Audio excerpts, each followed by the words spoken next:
Hi again guys, thanks for tuning in to the Life Kawaii. Today I wanted to announce my next sew-along, which is going to be this Folkwear pattern, pattern 113, and it is a Japanese kimono, or in this case a yukata as the instructions explain it. So I will be making the male version of this.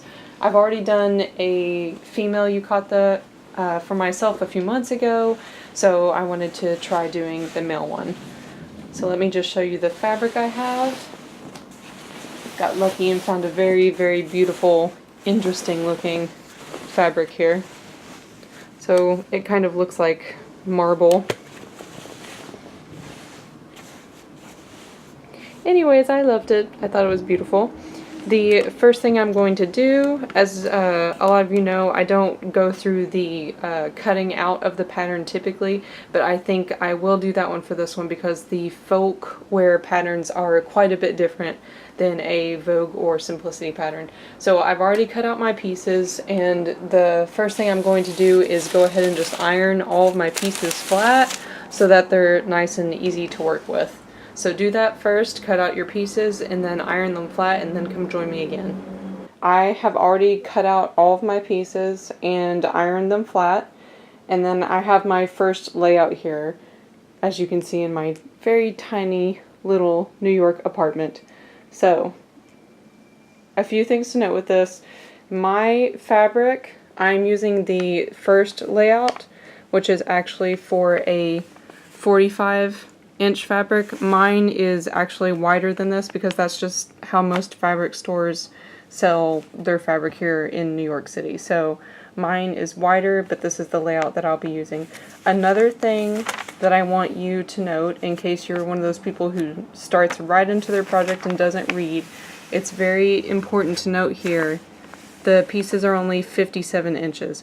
So for example, I followed the instructions on the back of how much fabric to get for the particular individual that I'm making this for, and he is 6 feet tall. So I got 5 yards of this fabric, but that does not account for his height. So if you actually look at how I have these first two pieces laid out, I have added on 15 inches at the bottom of piece B here, and then I've also added on 15 inches at the bottom of piece A. So 15 inches here at the end of piece A, and 15 inches there at piece B. The other thing to note is you are going to be layering one shoulder piece over the other, so you can just barely see here. See if I can get closer. Yes, there you go. So I have overlapped those as they said to in the instructions. One more important thing to note with this particular pattern is this step, which says cut pieces for all sizes, and then they specifically tell you do not trim slanted top edge. So whenever you see the sizes on this piece, go ahead and just cut out the largest size. So the way that the kimono is designed, you would actually keep the entire selvage, even if it's wider than what you're used to. And whenever you go to pin this piece on later, which is connected here just like this is connected, you will actually use your pin line to match up to the front here where you have these dots that are marked on the pattern, and that is what will create the size that you need. So when you're cutting this out, the actual pattern itself, do not cut out what you think your size is, just cut out the pattern itself at the largest size. Worry about sizing later, and we will get to that. I also went through and I traced both of these pieces, especially down here where there's no pattern, essentially where I've had to add length. And for the next part, I'm going to be taking this pattern piece and flipping it over because my next piece is going to be cut right next to that selvage. So I've already gone through it with my scissors and cut this out, and I'm going to be doing that again and just flipping this whole pattern the other way. The other thing you want to know, this is pretty standard in most patterns, but the dark shading here where they have you cutting this out, they do say in the instructions that that means the printed side should be face down. So this should be, as is usually standard practice, if you're going to be cutting without actually turning your fabric over on itself, if you're not creating a fold, you have right sides up, and then you start with the pattern, the printed side of the pattern down. So I have traced this, especially the neckline, which I wanted to keep very clean. I overlapped the shoulders, I added the length that I needed, and I've already cut this out. Now I'm going to flip this over, and I'm going to once again take my tailor's chalk, and I'm going to mark where the other side of the line is, and then I'm going to cut out that whole piece. Okay, so I cut out that first piece, and then I flipped over my pattern here so you can see that the print of the pattern is on top now because I just flipped it. I added 15 inches again to the bottom here because the person I'm making this for is quite a bit taller than 57 inches. And then I also added 15 inches there at the bottom. And I just marked that in tailor's chalk using my tape measure and book as a square edge. So now I'm going to cut this out, and then I will show you my two pieces. The next two pieces I'm going to be cutting out are piece E and D. And you also need to note here, if you added anything to piece A or B for the height of the person that you're making this yukata for, you also have to add that to piece E. So not piece D, just piece E.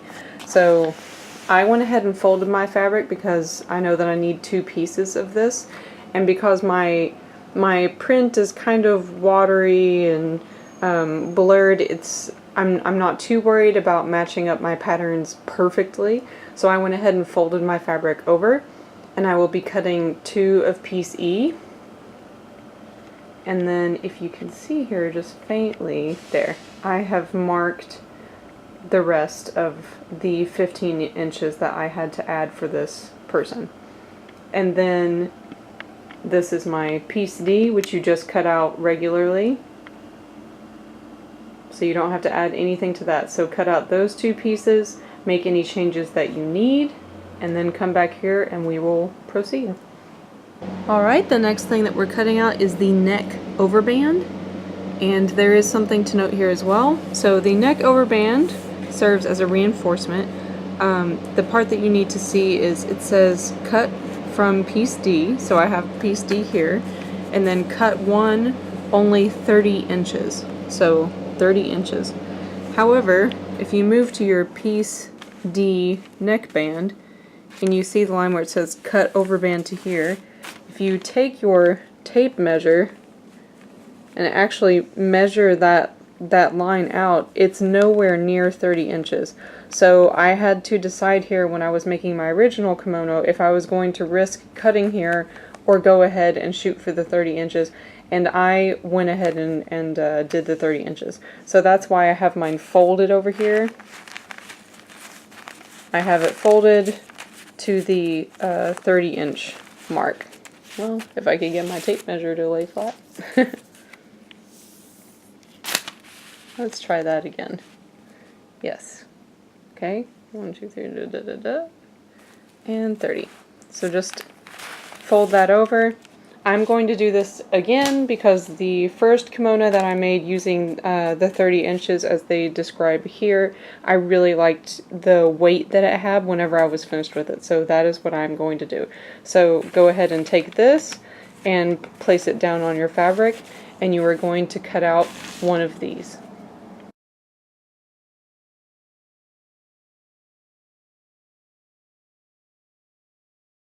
The next piece that I'm cutting out is this piece C, and I need two separate pieces for that.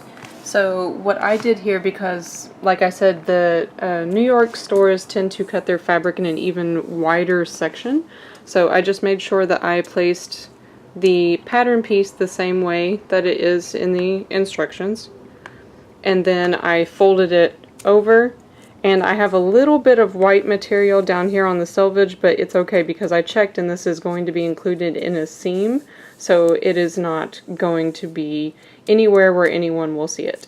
So I am going to cut this out now, and I will have my 2 pieces, and I'll have saved myself a little bit of fabric. Okay, the next and last thing that you're going to cut out are the sleeves. Now, you can see the sleeves that they have here are the women's sleeves, and they're the non-formal kind. That's what they show in the pattern here. So mine are the formal sleeves, so they're longer. Just make sure whenever you're cutting these out that you do place the right end on the fold of the fabric. So I have a fold here, and you can see I have the curved corner here on this side, and then the other piece that I've already cut out, because you need a piece, obviously a sleeve on each side, I had to take that pattern piece and flip it over.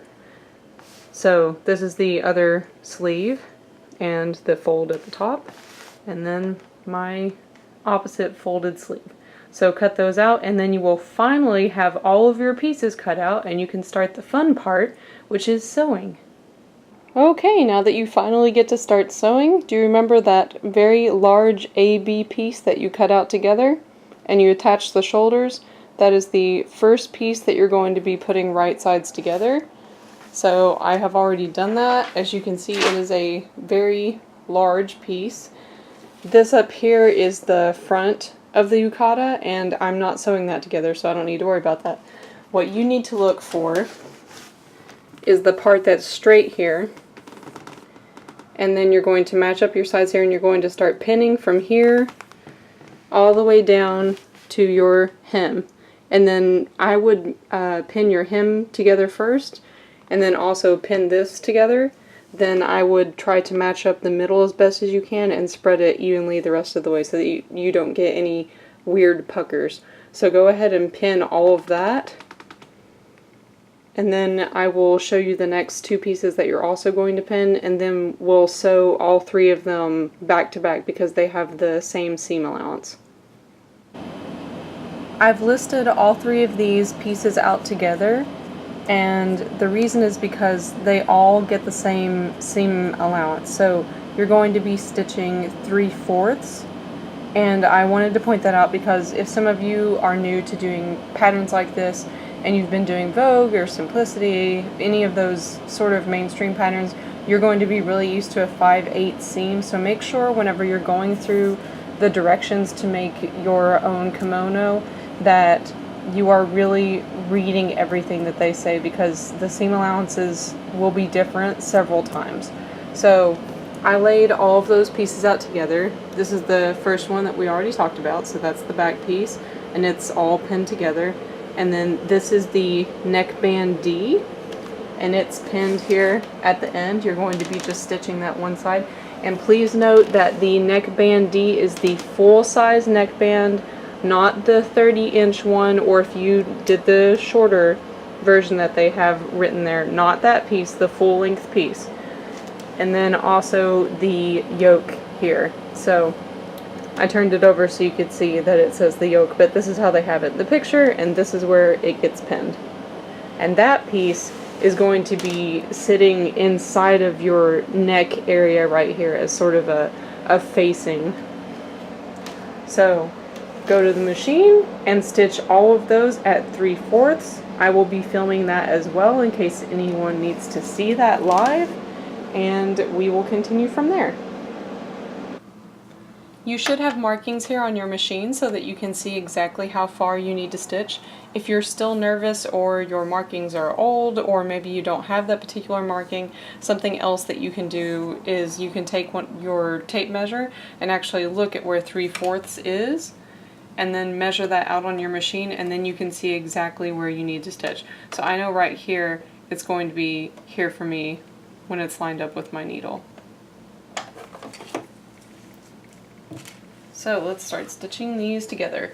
This is my D, and this is my C.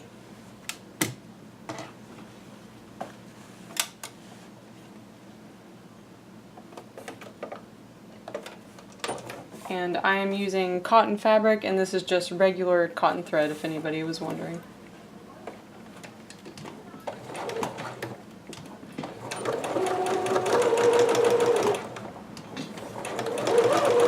Should have grabbed my pin cushion.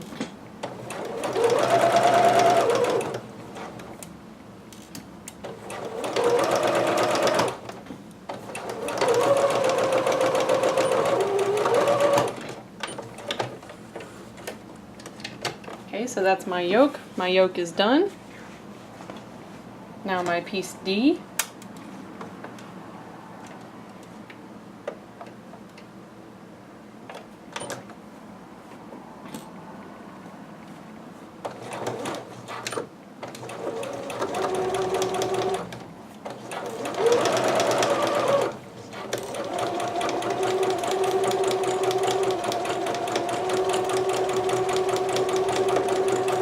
I don't usually pin my pieces quite this much, but this cotton fabric has 30% elastane in it, so it's a little bit stretchier than what I'm used to working with a cotton.